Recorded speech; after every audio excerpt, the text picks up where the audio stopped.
Hi, I'm Denise Michelle Johnson, and I'm here at the 3rd Annual Film Industry Mixer with Neil Thomason, who put this together at the Palace Digital Studios in South Norwalk, Connecticut.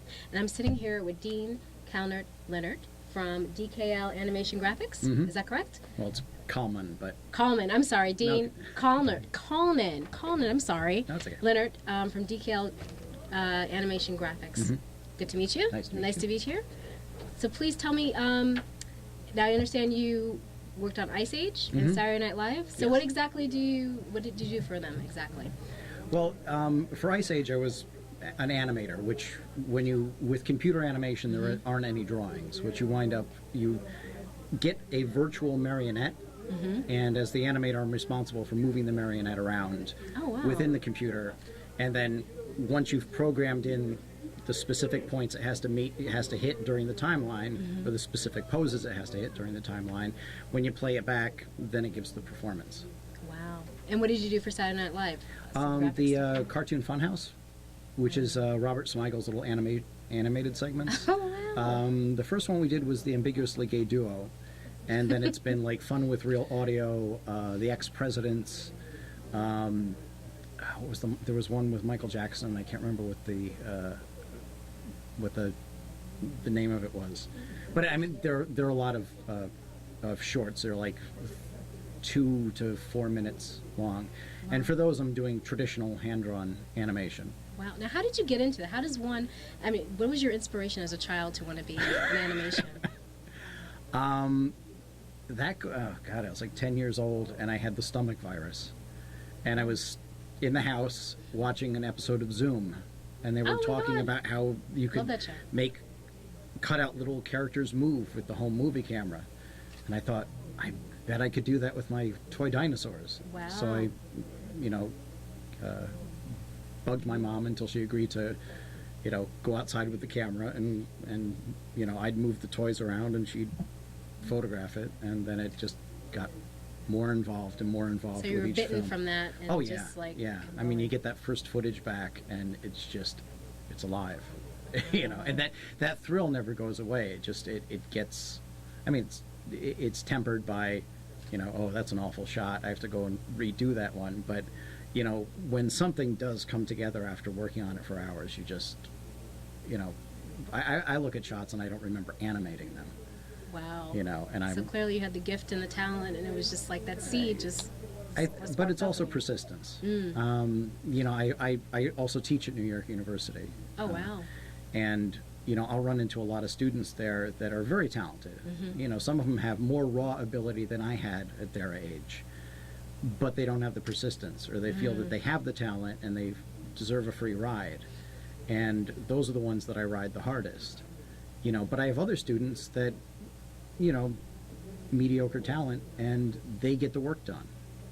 And So they get recognized. those are the tips. Yeah. Those are the tips you would give somebody who wants to be an animator, like persistence and dedication. And what else would you suggest? Someone who wants to start off in animation, what route would you tell them to go? Or everybody kind of goes there. Well, learn to draw, because I don't care if you're working with doing traditional animation or if you're doing 3D computer work. You still need to know how things look when they're moving. How once again, I've seen a lot of students that are very good animators, but their ability to sculpt characters and model characters needs work. And I'll start the class and look at their stuff, and I'll say, learn to draw. Take an anatomy class, because once that stuff is solid, then everything else becomes easier after that. So the computer is just a new tool. There's no shortcuts for good animation. You consider any of the studios. You consider Pixar and Wonderful Blue films. Sky, and every picture they have, the writers and the directors bring up a new challenge for the artists and technicians to overcome. And you can't, as an artist, you can't do that if you're still training yourself.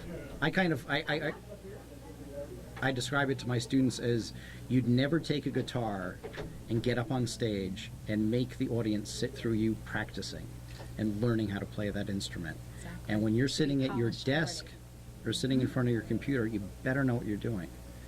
because the director isn't going to have time to sort of coddle you and move you along. You have to be to a certain point.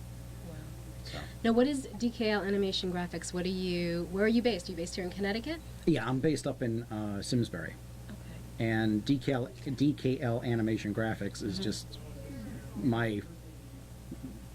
the little name for my company, because that's producing my animated short independent film. So what projects are you working on now, or what can we look for coming up? Well, at this point, the main thing that I'm focusing on is my own film, which is called Dear Anna Olson, and that's a 15-minute animated short film. And that, if I can continue generating the funds to keep it moving forward, is going to be done in October 2009. But I mean, there's also, if they call me from Saturday Night Live to do freelance work there, yes, put down this and take the pay and or feed the passion. Yeah. Yeah. And or if Nickelodeon contacts me. But I mean, it's sporadic. And frankly, the writer's strike last year just torpedoed a lot of work, and a lot of people are suffering because of that. Wow. So. Do you ever voice any of your characters, or No, things I don't. create? I don't You don't do get it. involved in that. No. I mean, for my own work is silent. I work very visually, and I when you're watching a film that's more visual and doesn't have any narration or dialogue, I feel like it, stimulates a different part of the brain. It becomes more like a dream sensation, and I think it's fine challenging the audience with something that's purely visual. I mean, and there's been a few features that have, the Triplets of Belleville, which came out, I think, 3 years ago, that received the Academy Award nomination. Yeah. And that film was, really no dialogue in it at all, except for the beginning and the end. And I think once you get the audience past the fact that it's going to be a silent film, and convince the producers that it's okay that it's going to be a silent film, it becomes a different experience. Wow. So. Well, please let us know where we can contact you, or go to your website and support what you're doing, look at some of your work. Yeah, the website is actually going to be up and running on August 1st, and it's dearannaolson.com. And that's focused purely on my independent film at this point.